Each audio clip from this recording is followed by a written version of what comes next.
الحمد لله وحده والصلاة والسلام على من لا نبي بعده أما بعد فأعوذ بالله من الشيطان الرجيم بسم الله الرحمن الرحيم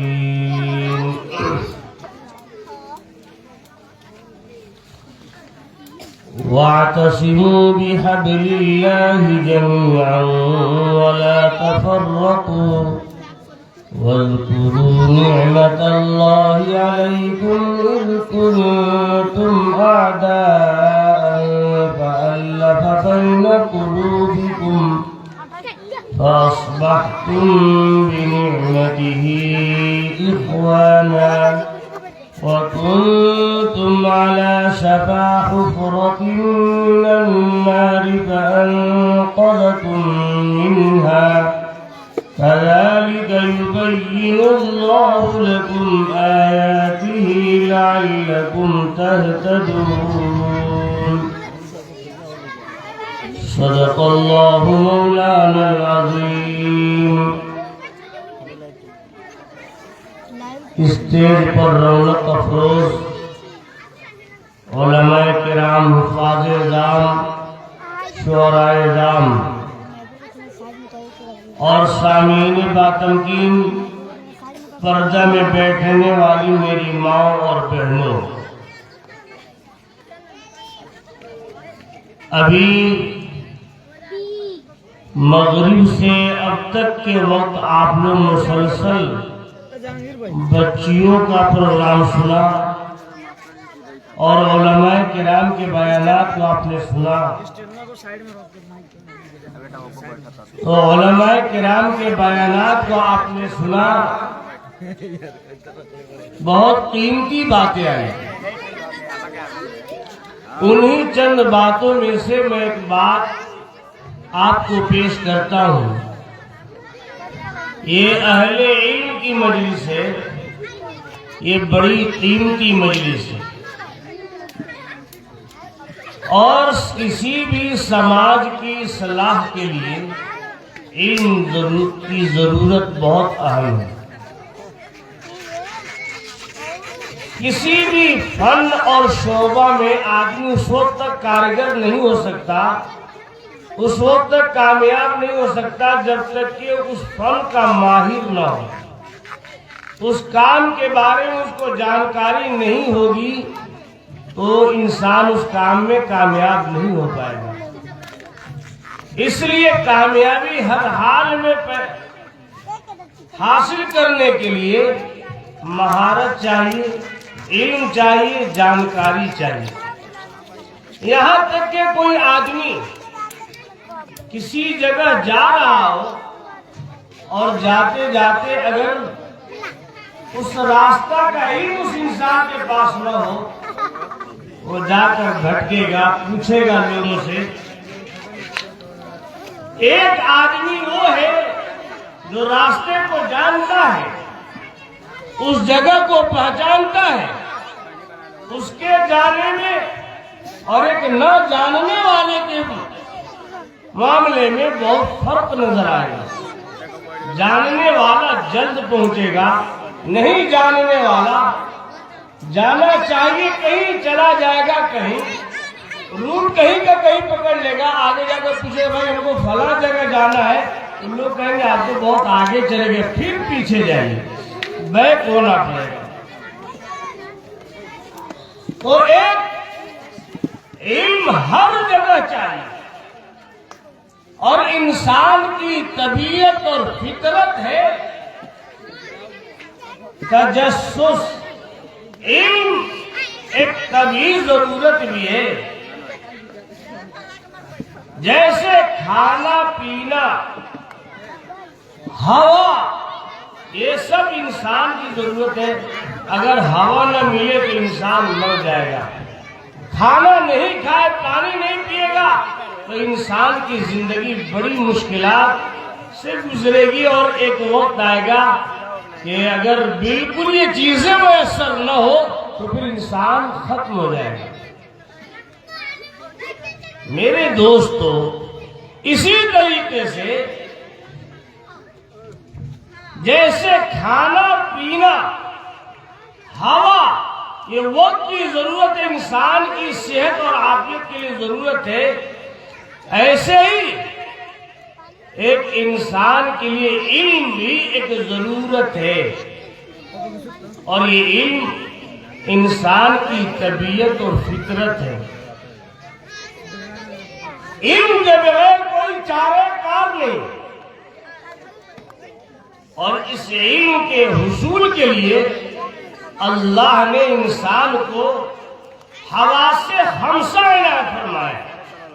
حواس خمسہ کہا جاتا ہے آنکھ، ناک، منہ، کان، یہ سب حواس ہے، ان چیزوں سے انسان محسوس کرتا ہے۔ آنکھ کا کام کیا ہے؟ دیکھنا۔ آنکھ سے دیکھ کر انسان کسی چیز کی حقیقت کا پتہ لگا لیتا ہے، صورتوں کو دیکھ کر انسان پہچان لیتا ہے کہ فلاں صاحب ہے یا فلاں صاحب ہے۔ اگر آنکھ نہ ہو تو انسان پہچانے گا لیکن دیکھنے سے محروم رہے گا،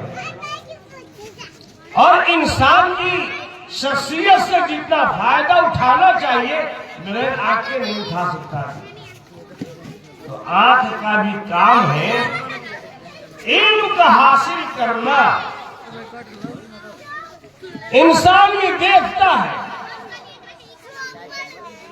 تو یہ دیکھنا انسان کی طبیعت اور فطرت ہے۔ اب اس دیکھنے کی جو صفت اللہ نے آنکھ میں دے رکھی ہے، تو آنکھ کو اللہ نے کتنی اچھی جگہ عنایت فرمائی ہے۔ اگر یہ آنکھ پیٹ پہ ہوتی تو کتنی خراب لگتی، تو اللہ نے کہا بنایا چہرہ پہ سجایا۔ کان ہے، اس کان کو اللہ تعالیٰ نے جسم کے دوسرے حصے پہ نہیں سجایا بلکہ چہرہ پہ رکھا، اور کہا جاتا ہے کسی کے اندر قابلیت تو کہا جاتا سر، وہ کہ آپ محترم ہیں میرے لیے، تو یہ سر جو ہمارا ہے، اسی سر کے وہ سر وہ ہے جس سے ہماری شناخت ہوتی ہے، ہماری پہچان حاصل ہوتی ہے۔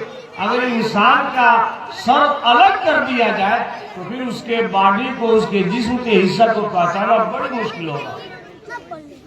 اللہ نے جن چیزوں کے ذریعے سے علم حاصل کیا جا سکتا ہے وہ آنکھ ہے، ناک ہے، کان ہے، منہ ہے، اور ہر ایک کا اختیار الگ الگ ہے۔ جیسے ہماری آنکھ کا اختیار یہ ہے کہ ہم سامنے کی چیزوں کو دیکھ سکتے ہیں، پیچھے کیا ہے وہ نہیں دیکھ سکتا ہے، پیچھے دیکھنے کے لیے گھومنا پڑے گا۔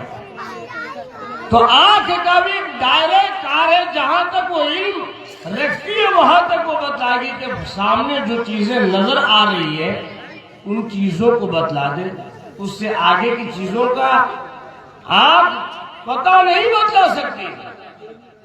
ایسے ہی جہاں اب آنکھ نہیں بتلائے گی، اب یہ کان سنے گا۔ انسان گھر میں ہوتا ہے، باہر کوئی آواز دیتا ہے، پتہ اچھا فلاں صاحب ہے، تو یہ کان کا کام ہوا کہ کسی کے بارے میں پہچان لینا آواز کے ذریعے سے کہ فلاں صاحب ہے، تو کان کے ذریعے سے بھی انسان پہچانا۔ اس کان کو اللہ نے کہا رکھو، اوپر رکھا، سر کے اندر سجایا۔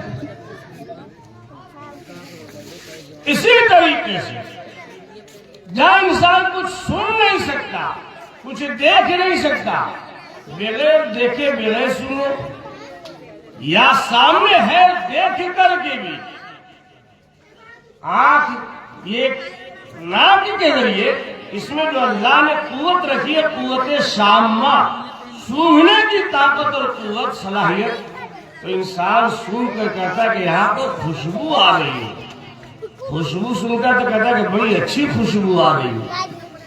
اب یہ اچھی خوشبو کا بتلانا یہ آنکھ کا کام بھی نہیں، کان کا کام بھی نہیں، اب یہ کام ہے ناک کا۔ ناک اس کام کو کر کے بتلاتا ہے کہ فلاں بڑی اچھی خوشبو ہے، کھانا کہیں پک رہا ہے، اچھا کھانا پک رہا ہے، کہتا ہے کہ اچھا لگتا ہے کہ فلاں فلاں چیز ہے۔ کیسے پتا بھائی؟ دیکھا نہیں، کسی نے بدلا کہا نہیں، کہا کہ سننے سے خوشبو بدلا گئی۔ اسی کے مقابلے میں کسی بدبودار چیز کا پتہ چل جائے وہ مہکنے لگے گا، دماغ پھٹ جائے گا، اور یہ خراب چیز ہے۔ کیسے پتہ لگ چلا؟ ناک کے ذریعے سے۔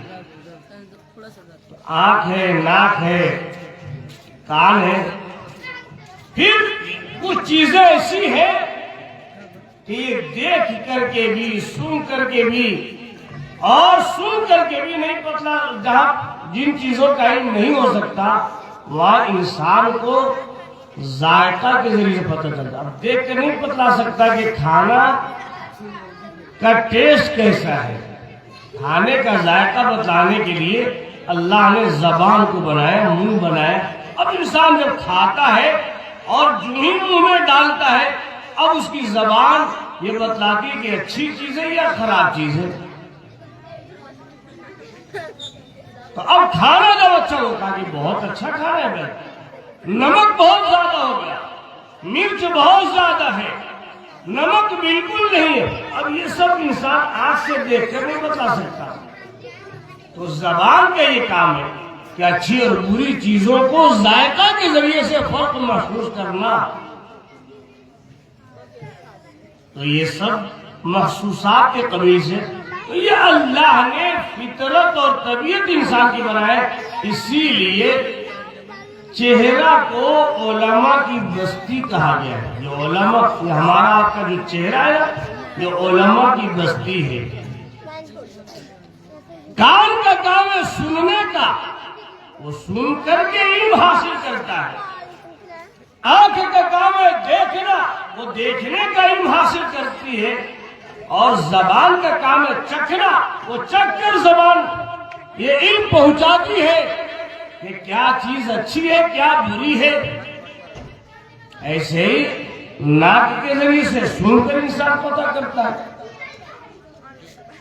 اور ان سب چیزوں کو اللہ تعالیٰ نے کہا کہ بہت اہم چیزیں ہیں۔ کہا اللہ تعالیٰ نے کہ دیکھو، ہم نے کان دیا، ہم نے ناک دیا، ہم نے زبان دیا، اس سب کا کام ہے علم حاصل کرنا۔ وَجَعَلَ لَكُمُ السَّمْعَ وَالْأَبْصَارَ، کہ تم شکر ادا کر سکو۔ تو یہ شکر بجا لانا، یہ علم ہوگا تب انسان شکر بھی بجا لائے گا۔ تو علم کا کام ہے اچھی اور بری چیزوں میں تمیز پیدا کرانا۔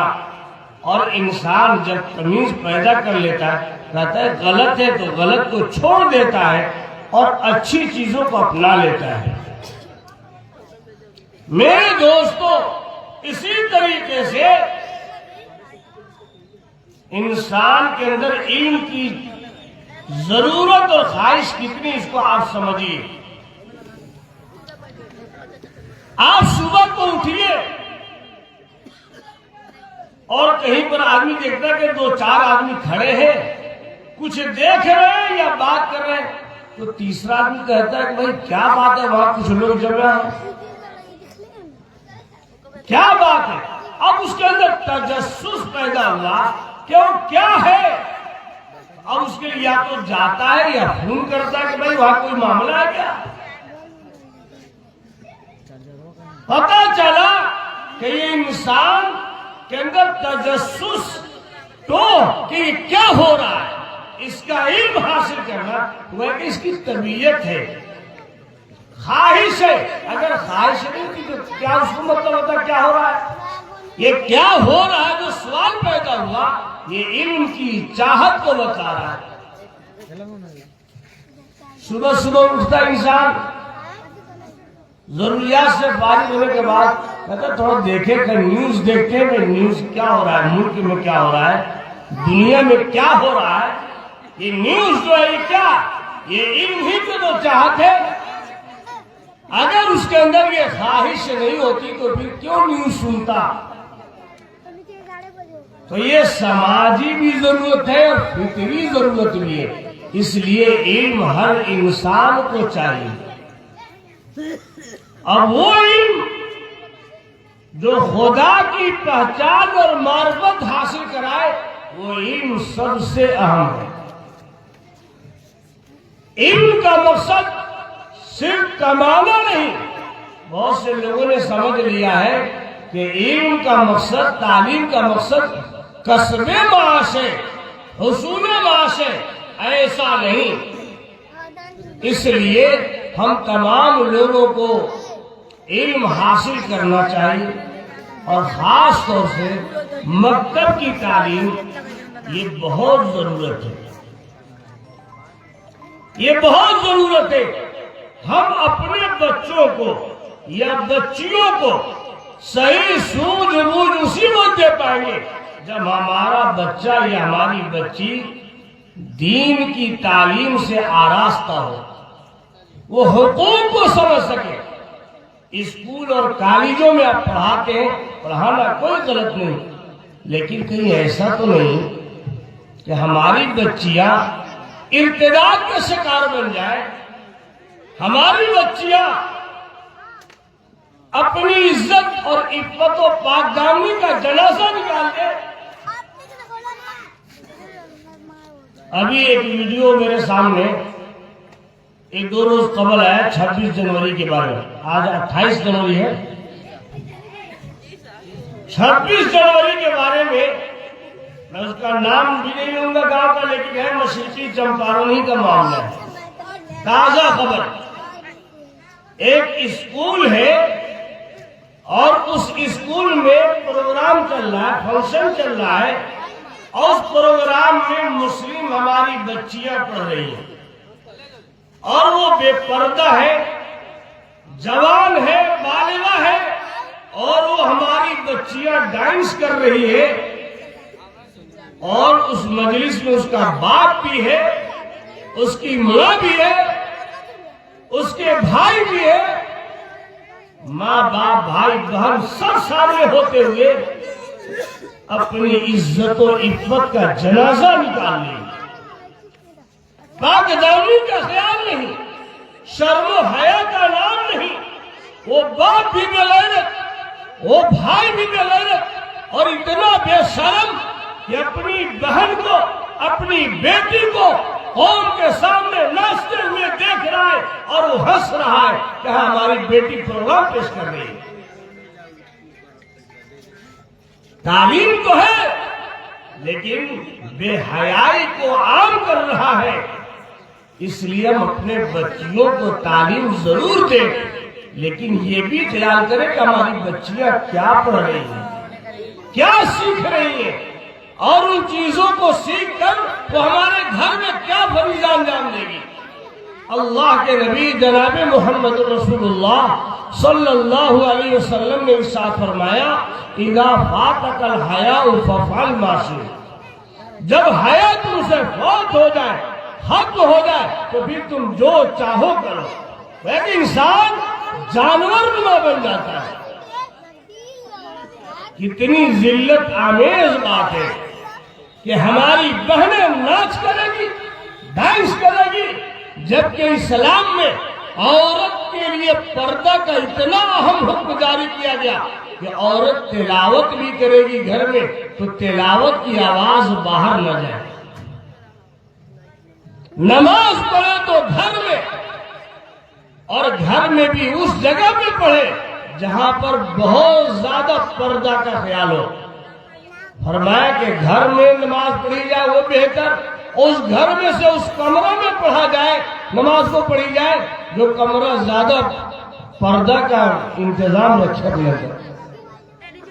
آج ہم لوگوں کے ساتھ جو حالات آ رہے ہیں، پریشانیاں آ رہی ہیں، اس لیے کہ ہم نے علم کو صحیح سمجھا نہیں، علم حاصل بھی نہیں کر پا رہے۔ اسی طریقے سے علم کا مقصد ہے آپسی اتحاد اور اتفاق پیدا کرنا، نفرت نہ ہو، جس سماج اور معاشرے میں نفرت آ جائے، حسد آ جائے، بغض آ جائے، عناد اور دشمنی پیدا ہو جائے، وہ معاشرہ کبھی پنپ نہیں سکتا۔ وہ معاشرہ کھوکھلا ہو چکا ہے جس میں یہ برائیاں ہو، بے حیائی ہو، دشمنی ہو، نفرت ہو۔ میرے دوستو، اللہ تعالیٰ نے قرآن کریم میں فرمایا وَاعْتَصِمُوا بِحَبْلِ اللَّهِ، تم اللہ کی رسی کو مضبوطی سے تھام لو، وَلَا تَفَرَّقُوا، آپس میں منتشر مت ہو، آپس میں پھوٹ مت پیدا کرو۔ کہیں پر فرمایا اللہ نے وَأَطِيعُوا اللَّهَ وَرَسُولَهُ، اور تم اللہ اس کے رسول کی اطاعت کرو، فرما برداری کرو۔ وَلَا تَنَازَعُوا، آپس میں لڑو مت، آپس میں جھگڑو مت۔ اگر لڑو گے، جھگڑو گے تو انجام کیا ہوگا؟ فَتَفْشَلُوا وَتَذْهَبَ رِيحُكُمْ، فرمایا کہ تمہاری ہوا اکھڑ جائے، تم پھسل جاؤ گے۔ اس لیے فرمایا تو معاشرہ کو مضبوط رکھنا چاہتے ہیں تو آپسی اتحاد ہو۔ جس گھر میں اختلاف آ جائے وہ گھر برباد ہو جائے گا۔ جس گھر میں، جس سماج میں، جس مسجد میں، جس مدرسہ میں اختلاف پیدا ہو جائے وہ مدرسہ تباہی کی طرف جا چکا، وہ مسجد تباہی کی طرف جا رہی ہے۔ اس لیے آج کل بڑی آسان بات ہے، مسلمانوں کا یہ مزاج بن گیا، ہر جگہ اعتراض، اعتراض کرنے کا مزاج بن گیا، کچھ بھی کرو بس اعتراض۔ میرے دوستو، علم جتنا بھی ہو، جتنی جگہوں پہ علم حاصل کرنے کے لیے ادارے قائم ہو، اس سے کوئی برائی نہیں۔ بہت سے لوگ سمجھتے ہیں کہ یہاں بھی مدرسہ، وہاں بھی مدرسہ، یہاں بھی مدرسہ، یہ علم کی کمی کی بات ہے۔ بھائی دین کے لیے جتنا کام ہو بہتر ہے، اچھا ہے، اور دین کا کام تعلیم ہو، سماجی اور فلاحی رفاہی کام ہو، ہر کام میں ہر انسان کو بڑھ چڑھ کے حصہ لینا چاہیے۔ اور یہ سمجھنا چاہیے کہ بھائی کوئی بھی دین کا کام جن سے اعتبار سے کرے وہ ہمارا ہے، ہم اس کے ہیں، آپس میں ایک دوسرے کا بائیکاٹ نہ کرے، ایک دوسرے کا توڑ نہ کرے، بلکہ جوڑ پیدا کرے۔ میرے دوستو، یہ نفرت بہت ہی خراب چیز ہے، اس لیے ہم اپنے معاشرہ کو بہتر بنائیں، علم حاصل کرنے کا مزاج بنائیں، اپنے بچوں کو تعلیم ضرور دیں، اس لیے کہ یہ نفرت کیوں پیدا ہوتی ہے، دشمنی کیوں آتی ہے؟ جب علم نہیں ہوگا کہ کیا حلال کیا حرام کیا کرنا چاہیے تو یہی ہوگا، لڑیں گے جھگڑیں گے۔ جیسے کہ ہم سب کے نبی جناب محمد رسول اللہ صلی اللہ علیہ وسلم کے آنے سے پہلے معاشرہ کا جو برا حال تھا کہ وہ بات بات پہ لڑائی کرتے تھے۔ ایسی لڑنے والی قوم، اتنی جھگڑالو قوم کہ شاعر نے کہا اس قوم کا حال بیان کرتے ہوئے کہ قبیلہ قبیلہ کی باتوں پہ جھگڑا، کہیں آنے جانے کی باتوں پہ جھگڑا، کہیں پانی پینے پیانے پہ جھگڑا، تو کہیں گھوڑا آگے بڑھانے پہ جھگڑا۔ بھائی ہم آگے رہیں گے، تم ہم سے آگے بڑھ جائے گا، یہ بہت خراب ہے۔ اس قوم کا مزاج تھا، لیکن آقا و مولا جناب محمد رسول اللہ صلی اللہ علیہ وسلم کو اللہ نے مبعوث فرمایا اس بگڑے ہوئے سماج میں، ایسے وقت میں جب اتنا بگاڑ ہو چکا تھا کہ قرآن نے اس بگاڑ کے ماحول کا نقشہ کھینچا اور کہا ظهر الفساد في البر والبحر بما كسبت أيدي الناس. اتنی برائیاں عام کی کہ بحر و بر میں، خشکی اور تری میں ہر جگہ فساد کا غلبہ ہو چکا تھا. ایسے وقت میں کہ ایک انسان اپنے بھائی کا سر قلم کرتا اور اس کی کھوپڑی میں شراب رکھ کے پیتا، اتنا برا ماحول تھا. ایسے وقت میں اللہ نے اپنے نبی صلی اللہ علیہ وسلم کو بھیجا تو حضور اکرم صلی اللہ علیہ وسلم آئے اور بڑی حکمت و دانائی کے ساتھ قوم پر، اپنی امت پر محنت کیا اور ان کو اتنا بنایا سنوارا. علم کے ذریعے سے علم سکھایا، اخلاق سکھلایا، تہذیب سکھلایا، تمدن دیا، طور طریقہ دیا اور ان کی اتنا اچھا بنا دیا حضور صلی اللہ علیہ وسلم نے کہ اپنے شاگردوں پر اتنا اعتماد تھا کہ خود آقا صلی اللہ علیہ وسلم نے فرمایا اصحابی کالنجوم، میرے صحابہ ستاروں کے مانند. فَبِأَيِّ مِقْتَدَيْتُمْ اهْتَدَيْتُمْ، تم میں سے جو کوئی بھی ان کی اقتدا کر لے وہ ہدایت پا جائے گا. اس لیے میرے دوستو، ہم سب کو نیک بننا چاہیے، مخلص بننا چاہیے، اور جہاں کہیں بھی دین کا کام ہو رہا ہو، تعلیم کا کام ہو تو رکاوٹ بالکل نہ ڈالے، کیونکہ اللہ نے فرمایا وَتَعَاوَنُوا عَلَى الْبِرِّ وَالتَّقْوَىٰ، تم نیکی اور تقوی پر تعاون کرو، مدد کرو، ہیلپ کرو. ٹانگ پکڑ کے مت کھینچو. ہاں، تم کو دینی مزاج ہے تو ایک کام یہ کرنا پڑے گا وَلَا تَعَاوَنُوا عَلَى الْإِثْمِ وَالْعُدْوَانِ، گناہ پر تعاون مت کرو. کوئی گناہ کا کام کرنا آپ سپورٹ کریں تو آپ بھی گناہ گار. گناہ غلطی کوئی کر رہا ہے تو اس غلطی کو آپ روکیے. آج سماج میں جو برائیاں پھیل رہی ہیں اس لیے کہ کسی نے برائی کو ٹوکنا ہی عیب سمجھ لیا، کہا کہ ہم ٹوکیں گے تو ہمارا دشمن بن جائے گا. آپ کسی کو ٹوکیے نہیں، صرف کھائیے کھلائیے، خوب دعوت ہوگی، خوب پوچھیں گے لوگ، لیکن جہاں پر کہیں گے بھائی آپ نے کام غلط کیا، اب اس کو ٹھنکے گا، کہے گا اچھا تو میرا مخالف بن گیا، تو میرا دشمن ہو گیا، تو میرا باغی ہو گیا. جبکہ آقا مولا جناب محمد رسول اللہ صلی اللہ علیہ وسلم کے زمانے میں سب سے بڑا ہمدرد وہ سمجھا جاتا تھا جو کسی کو غلطی پر متنبہ کرے. اللہ ہم سب کو عمل کی توفیق عطا فرمائے. وآخر دعوانا الحمدللہ رب العالمین.